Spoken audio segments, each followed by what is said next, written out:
ఏదేమైనా చంద్రుడు ఈ గ్రహానికి ఉపగ్రహం. ఇంకా నిస్సహాయంగా ఈ గ్రహానికి కట్టుబడి చుట్టూ తిరుగుతూ ఉంటాడు. అయితే దీని ప్రాముఖ్యత ఏంటి? ఎందుకు ఈ పౌర్ణమి, అమావాస్యలకు అంత ప్రాముఖ్యత?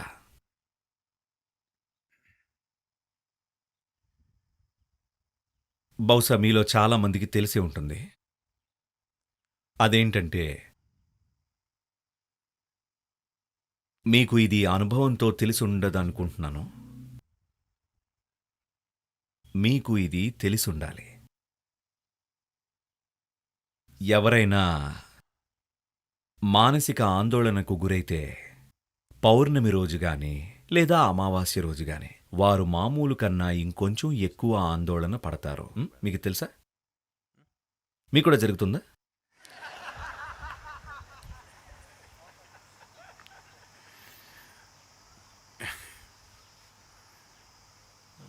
Say yourself, you just be with me, don't worry about the camera. కాబట్టి చంద్రుడు పిచ్చిని ప్రేరేపిస్తున్నాడని కాదు. చంద్రుడు కొన్ని ప్రత్యేక స్థానాలకు వచ్చినప్పుడు మీరు ఎలా ఉన్నారో దాన్ని ఇంకా పెంచుతుంది. మీరు ప్రేమగా ఉన్నారనుకోండి, అప్పుడు మీరు ఇంకొంచెం ప్రేమగా ఉంటారు. సంతోషంగా ఉంటే ఇంకొంచెం సంతోషంగా, మీరు తన్మయత్వంలో ఉంటే ఇంకా ఎక్కువ తన్మయత్వానికి లోనవుతారు.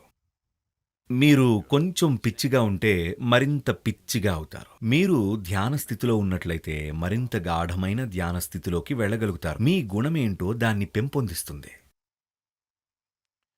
అందుకే ఈ రోజుల్ని ముఖ్యమైనవిగా పరిగణించారు. అప్పుడు మీరు ఎరుకతో మీలో సరైన గుణాన్ని సృష్టిస్తారు. తద్వారా అది మెరుగుపడుతుంది. ఈరోజు పౌర్ణమి పొద్దున్నే లేచి ఒక పద్ధతిలో ఉండి ఒక విధమైన గుణాన్ని సృష్టించుకొని ఉంటే సాయంత్రానికి ఆ గుణం మెరుగుపడుతుంది. కాబట్టి మీలో ఉన్న గుణాలను మరింత ఎరుకతో సరిగ్గా మలుచుకోగలిగితే అప్పుడు అచేతనావస్థలో వచ్చే విస్ఫోటనాల వల్ల బాధితులు కాకుండా ఉండొచ్చు. కాబట్టి చంద్రుడు మిమ్మల్ని పిచ్చిగా లేదా ధ్యానపరుల్లా చేయడు. కేవలం మీకున్న గుణాలను మెరుగుపరుస్తాడు. మీకు తెలుసా, సముద్రం కూడా వెర్రిగా ప్రవర్తిస్తున్నది.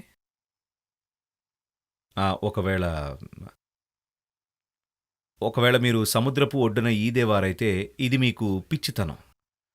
అదే మీరు ఒక పెద్ద ఓడకు నావికుడైతే ఇది మీకు వరం. కాని ఏదో అయితే జరుగుతుంది.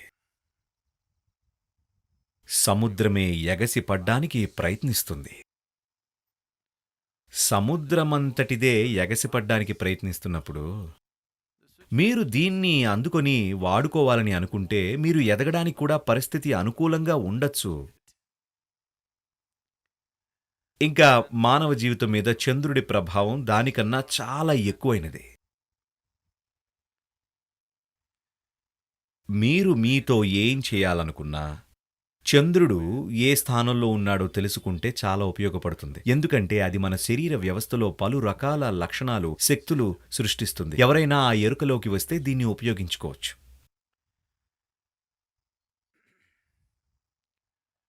ఇంగ్లీష్ భాషలో చంద్రుడు అంటే లూనార్. ఇంకొక అడుగు ముందుకు వేస్తే మీరు లునాటిక్ అవుతారు.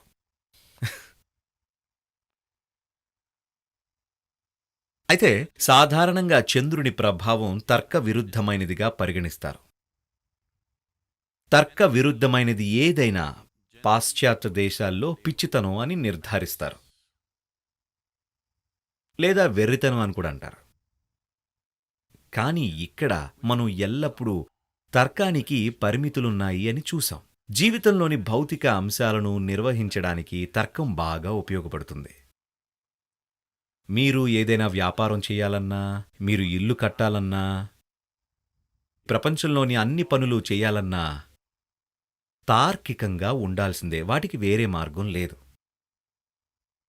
అయితే మనతో వచ్చిన చిక్కంతా ఇదే. బయటవి నిర్వహించడానికి దైవాన్ని పిలుస్తాం. ఆంతరంగిక విషయాల్ని నిర్వహించడానికి తర్కంతో ప్రయత్నిస్తాం. రెండూ మనకి పనిచేయవు. కాబట్టి జీవితంలోని అంతరంగిక పార్శ్వాల విషయానికి వస్తే, మీరు తర్కానికున్న పరిమితుల్ని దాటాలనుకోకపోతే ఎప్పటికీ ఏదీ జరగదు. నేను మిమ్మల్ని కళ్ళు మూసుకొని సులభమైంది ఏదైనా చేయమంటే మీరు ఇక్కడ కూర్చొని సరే ఇది చేస్తే నాకేం వస్తుంది, ఏం జరుగుతుంది, ఇది అని లెక్కలు వేస్తారు. మీకు అసలు ఎప్పటికీ ఏది జరగదు. జీవితంలో మధురమైన అనుభూతి ఏదైనా మిమ్మల్ని స్పృశించాలన్నా, ధ్యానం స్పృశించాలన్నా, ప్రేమ స్పృశించాలన్నా, తన్మయత్వం స్పృశించాలన్నా మీరు తర్క విరుద్ధంగా ఉండాల్సిందే. తర్కపరంగా అన్నీ సరిగ్గానే ఉన్నాయి, కానీ మీరు దిగాల మొహం వేసుకుని ఉన్నారు. కారణం మీతో అన్నీ సరిగ్గా ఉండటమే. మీరు సరిగ్గానే ఉన్నారు, కానీ జీవితం అలా పనిచేయదు. ఒకవేళ మీరు రేపు ఉదయం మీరు నిద్రలేచినప్పుడు మంచం మీద అలానే పడుకొని 100% తర్కంగా ఆలోచించండి. మీ జీవితంలోని మధురమైన క్షణాల గురించి ఆలోచించకండి. మీకు ముఖ్యమైన ఏ అనుభూతిని గుర్తు చేసుకోకండి. ఆకాశంలో ఎగిరే పక్షుల గురించి ఆలోచించకండి. సూర్యోదయం, తోటలోని పూలు, మీ బిడ్డ ముఖం లేదా జీవితంలోని ఒక మధురమైన క్షణం, దేని గురించి ఆలోచించకండి. కేవలం తార్కికంగా ఆలోచించండి. ఇప్పుడు మీరు నిజంగానే మంచం మీద నుండి లేవాలి. అది చిన్న విషయం కాదు. ఏంటి చిన్న విషయమా? ఇది చిన్న విషయం కాదు. తర్వాత మీరు టాయిలెట్కు వెళ్ళాలి. ఆ తర్వాత తినాలి, పని చెయ్యాలి, తినాలి, పని చెయ్యాలి, తినాలి, పని చెయ్యాలి, నిద్రపోవాలి. మళ్లీ ఉదయం శరామామూలు. అనుభవపూర్వకమైన భాగాన్ని తీసేయండి. మీ జీవితాన్ని 100% తర్కంగా ఆలోచించి చూడండి. రాబోయే 30, 40, 50 సంవత్సరాల వరకు మీరు అవే దిక్కుమాలిన పనులు చేస్తూ ఉండాలి. ఇక యోగా చేశారంటే మరింత ఎక్కువ కాలం జీవిస్తారు కాబట్టి అది ఇంకా ఎక్కువవుతుంది. అదే వెర్రితనం ప్రతిరోజు తర్కంగా ఆలోచించి చూడండి. దీనికి విలువ ఉందంటారా? Is it worthwhile? No. తీవ్రమైన తర్కం ఉండే క్షణాలే ఆత్మహత్య చేసుకునే క్షణాలు. ఇంకా మీరందరూ ఇలాగే ఆత్మహత్యలు చేసుకుంటున్నారు. కానీ ఈ మధ్య మీరు ఎవరూ ఏ పని ఒక పట్టాన చేయట్లేదు. మీరు ప్రతీదీ వాయిదాల్లో చేస్తారు. మీరు ఆత్మహత్య కూడా వాయిదాల్లోనే చేసుకుంటున్నారు. మీరందరూ ఒక్కసారి వెనక్కి తిరిగి చూసుకోండి. అలా కుదరకపోతే ఇంటికి వెళ్ళినప్పుడు మీ పాత ఫోటోలు వెతికి చూడండి. మీరు 5-6 సంవత్సరాల వయసున్నప్పుడు మీ మొహం ఎలా ఉండేదో. అప్పుడు ఇలా ఉండేది. ఇప్పుడు ఇలా పొడవుగా సాగి ఉంది. కాబట్టి ఇప్పుడు మీరు మీ తర్కం నుండి బయటపడాలంటే అది ఒక సరైన పద్ధతిలో చేస్తే తప్ప. అది మీకు తెలివి తక్కువగా అనిపిస్తుంది. ఎందుకంటే ప్రస్తుతం మీకు అర్థమయ్యే ఆలోచనా విధానం కేవలం తర్కమే, అవునా? కానీ దయచేసి గమనించండి, మీ జీవితంలోని అత్యంత మధురమైన క్షణాలు మీ తర్కాన్ని కొంచెం పక్కన పెట్టినప్పుడే జరిగి ఉంటాయి, అవునా? తార్కికంగా మీ ప్రేమ వ్యవహారాన్ని పరిశీలించి చూడండి. ఇది మీరు చేసిన అన్నిటికన్నా తెలివి తక్కువ పనే ఉంటుంది, నిజంగా. అవునా కాదా? బహుశా ఇది మీ జీవితంలోనే అత్యంత మధురమైన విషయం కావచ్చు. కానీ మీ ప్రేమను తార్కికంగా విశ్లేషించి చూడండి. ఇది మీరు చేయగలిగిన అత్యంత మూర్ఖపు విషయం. కానీ ఇది ఇప్పుడు మీ జీవితంలోని అత్యంత మధురమైన అనుభూతి అయి ఉంటుంది.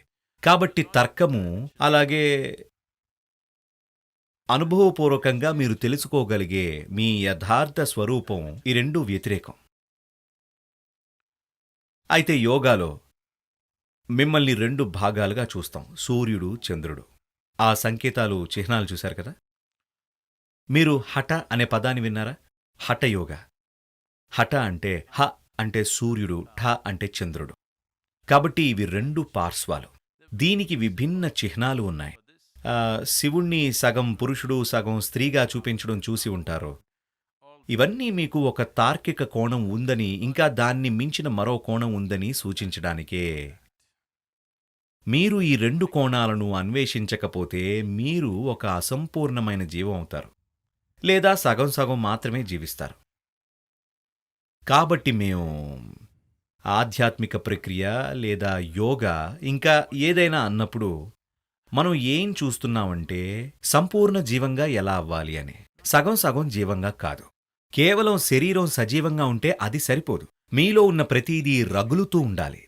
అప్పుడే మీకు బాగా అర్థమవుతుంది ఏది జరిగినా ఏది జరగకపోయినా ఇక్కడ ఉండడంలో విలువ ఉంటుంది అని. మీరు ఇక్కడ కూర్చున్నా విలువ ఉంటుంది, కళ్ళు తెరిచినా విలువ ఉంటుంది, కళ్ళు మూసుకున్నా విలువ ఉంటుంది. లేకపోతే ఏం జరిగినా సరే ఇక్కడ ఉండడంలో విలువ ఉండదు. ఎందుకంటే మీలో ఒక భాగమే సజీవంగా ఉంది, వేరొక భాగం ఇంకా జీవం పోసుకోవాలి. కాబట్టి చంద్రుడు ఈరోజు పౌర్ణమి కూడా మేఘాలు చంద్రుణ్ణి కమ్మేస్తున్నాయి. కానీ మీరు చింతించకండి, మీకు కనబడినా కనబడకపోయినా చంద్రుని ప్రభావం ఖచ్చితంగా ఉంటుంది. ఎందుకంటే అమావాస్య రోజున చంద్రుని ప్రభావం పౌర్ణమి రోజు కన్నా ఎక్కువగా ఉంటుంది. కాబట్టి మీరు ఏదైనా గ్రహించినా గ్రహించకపోయినా అది సమస్య కాదు, ప్రభావం ఎలాగైనా ఉంటుంది.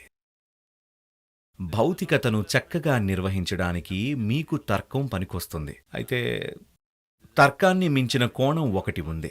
అది లేకుండా అంతరంగిక పార్శ్వాలను ఎప్పటికీ అందుబాటులోకి తెచ్చుకోలేం. ఆ పార్శ్వానికి చంద్రుడు ఒక ప్రతీక. బిగ్ టీవీ అవుట్లుక్ కథనాలు నచ్చితే వెంటనే బిగ్ టీవీ ఛానల్ ను సబ్స్క్రైబ్ చేయండి.